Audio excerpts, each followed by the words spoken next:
So we met last time, and we discussed the confidentiality forms, and are you still comfortable with our confidentiality agreement? Yes. Okay. And I remember you started talking to me about how you are a college freshman, and it's your first semester, and you were saying how you feel nervous and you feel pressured by your parents because if you don't get certain grades in college, they said they will stop paying for your college tuition.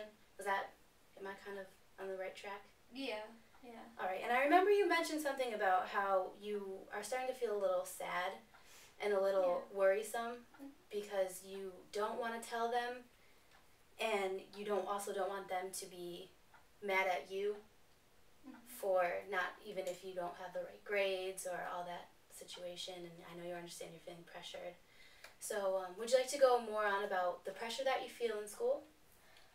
I just feel that, I try so hard and that I really want to please my parents. I don't know what more I can do. And I just, having this weight on my shoulders just makes me feel like it's impacting my way of being able to do my work, that all I can think about all day long is from the moment I wake up to the minute I go to bed, the minute I go to sleep, which is not often because I can't sleep because I'm always thinking about, worrying about something. And I worry about, how what's gonna happen to me, what's gonna happen to me. I don't have very many friends because all I can think about, I don't want them to have to see me like this because this is not the real me. And I don't know what to do. So it sounds like just alone. It sounds like you feel left out. It sounds as though you feel like you have to be by yourself because do you not feel like yourself? Do you not feel like how you used to feel maybe perhaps when you were in high school or before you became a freshman in college?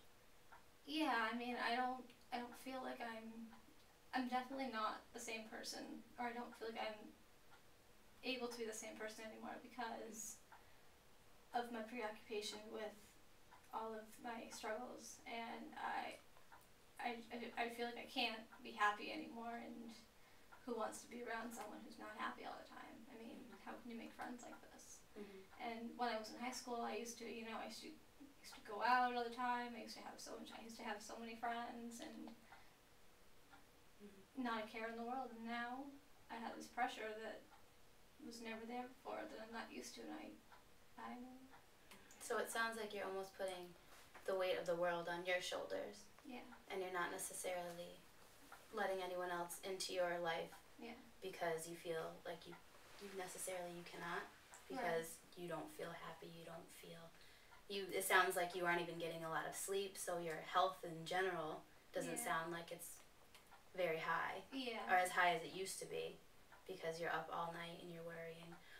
I remember you said something about you have so many thoughts going through your mind at night and you can't fall asleep. What are some of the thoughts that go through? Are there any very distinct thoughts that you have all the time that you keep thinking?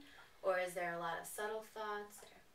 It's more of, I worry about, I constantly go through my day, my day that I had, my next day. I think to myself, oh, I have that test at 8:15 tomorrow morning, and I don't know, if I don't pass this, what am I gonna do? I've been trying to, at the same time I'm worrying about how, did I remember it all okay? Did I do this? Did I do that? And it doesn't go away. I try anything. I would try anything. I've tried trying to listen to music, watch TV. And you still have the constant worry. Constant worry. It just goes and goes and goes. Now, have you tried to attempt to approach your parents and talk and sit down with them? No, they're not approachable. Why aren't they? What do you think they would say if you were to sit them down and say, "Listen"? They'll accuse me of not trying hard enough, and I'm afraid that if I try to talk to them, they'll make it worse, and I'll just go over the edge. And you'll end up reaching that breaking point where I don't know where I'll end up. So I think what we should try and focus on in these next couple of sessions is really inside, focusing and channeling on your thoughts and your feelings, and maybe you can perhaps, when you get to situations where you start to feel the anxiety, we can go through ways that can help you to reduce that anxiety and go through methods of helping you concentrate or helping you just stop worrying less than what, because it sounds like all your life as of now, you constantly is just worry. You're worrying about everything. Anymore, yeah. Well, you will. Thank you. You're welcome. I hope so. But, okay, so you said that you feel like, do you feel that you have pushed your friends away, or do you feel like that they have removed themselves? Because you said you don't want other people to really be around you. I think it started out that I was pushing them away. You know, when I was there, I was constantly, as you can see now, I'm very fidgety. I don't, you know, I'm always, you know, worrying about something. I'm always, you know, just trying, you know, I always have this nervous look about me where I can't pay attention, and they'll, you know, my friends would look at me and they would say, are you paying attention to me? Are you paying attention to me? Oh, Sarah, where are you? Come on. And, you know, what good of a friend am I if I'm doing that to somebody? So I just kind of stopped interacting with them, and eventually they stopped calling, they stopped coming over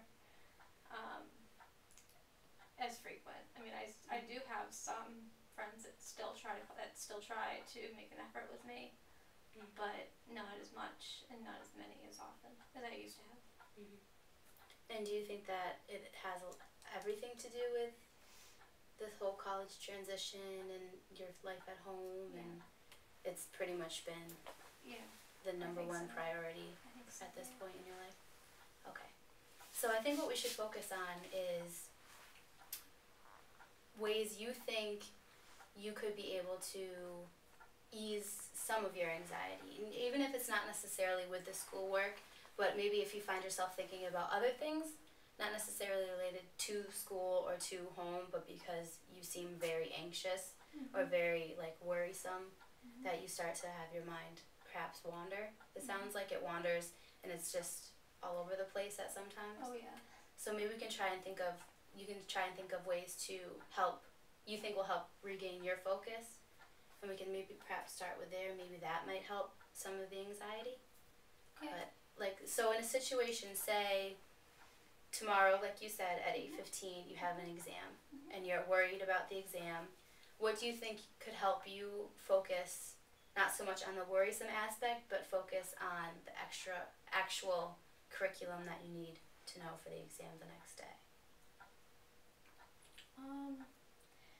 I think maybe I could try to contact maybe one of my friends or a few of my friends. You know, have them explain to them the situation, what's going on, because I know that I have to tell somebody.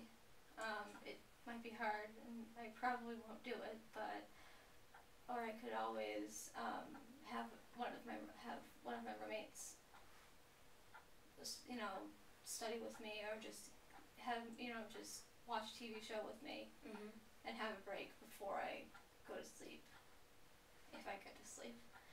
And maybe that will take the mind off of it for a little while, and I can get some rest, and I won't be as anxious to leave it, if not for, you know, until the test, but if just for a little while. I think that's a great idea, to just have your mind be free, and to allow you to just lose the cares for a while. I think that's a great idea. I think that's a great first step. And what else do you think, if we go over in our later counseling sessions, perhaps would you be comfortable maybe role-playing? And Sure. We could try, either you could act as your parents, I would be you, and so you could try and maybe get an idea of what you think they would say and what you think would help them understand your side of the situation. Because perhaps it seems like you're very worried about them, and that seems to be the main concern, and everything else trickles down from them, because if they weren't putting so much pressure on you for your college career and college tuition, then maybe perhaps you wouldn't have as much anxiety Mm-hmm. towards schoolwork, towards friends, towards other situations. Yeah. So perhaps later on we could role play, and you could be you and I'll be your parents and vice versa. Maybe that could help you understand more about where they think you're coming from, and maybe even where they are coming from in some situations and in some aspects. It may help altogether, but I definitely think that anxiety seems to be the key right now. And so if you could maybe talk about how you feel, even physically, mentally, when the anxiety starts to kick in, when you have that exam the next day and you can't concentrate, can you explain more about what it's like in your position at that time when the anxiety starts?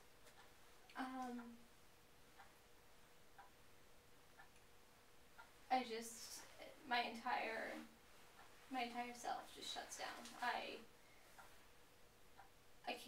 don't have any kind of awareness of what's going on in reality. I just get nervous, my mind just races, and it's just panic. It's not anything rational, it's pure panic. Mm-hmm. It's just, it's my, it's like, angel and the devil. I have, but they're both the devil, because I have my mother on one shoulder, I have my father on the other, and they're both telling me, don't fail, don't fail, you're gonna fail. Mm-hmm. No more college. What are you gonna do if you fail out of college? We're not gonna help you. And then I just think about, now, well, if that happens, how am I gonna survive? Mm-hmm. So it seems as though every test or exam or a situation like that, it always brings anxiety. Mm-hmm. It's not the overall picture, it's a day-to-day basis. Yeah. It seems. And so you just said recently that it's like the devil and the devil on each shoulder, on each shoulder saying, you better study, you're gonna fail, and it's just back and forth and back and forth. Mm-hmm. Have you ever perhaps tried to rationalize as the good, try and see the positive aspect of an exam, or the positive aspect of perhaps the fact that one exam isn't necessarily a make or break? You can always talk to, have you ever tried perhaps maybe going to a professor and talking to one of your professors if it's a class that you think you have trouble in, and maybe you could talk to them, and what do you think? Good idea. I never really thought of that. I just, I always thought that, I didn't want to like I said, I didn't want to burden anybody with my issues. Mm-hmm. And I just kind of never really gave myself that option that I could ask for help for more, and it might actually benefit me. Mm-hmm.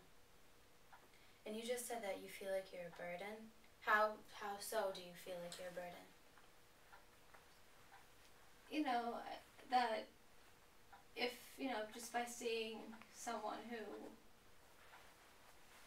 isn't happy all the time, isn't enjoying things that they should be, mm-hmm.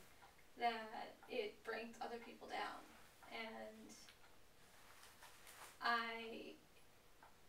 if I was in their position, I would feel like I would need to help them in some way, and I would put that onto myself, and that's how it's just, just a vicious cycle of, Mm-hmm.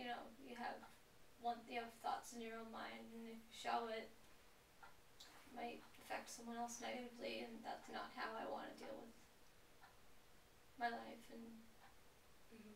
potentially ruin someone else's. Well, I don't think you'd ever ruin anyone else's else's lives, especially if they're your friends or even a professor. Or, I mean, you already took the first step by coming to me, which is awesome that you did realize that you needed to just take a deep breath and thank you. How do you stop it? Press red button.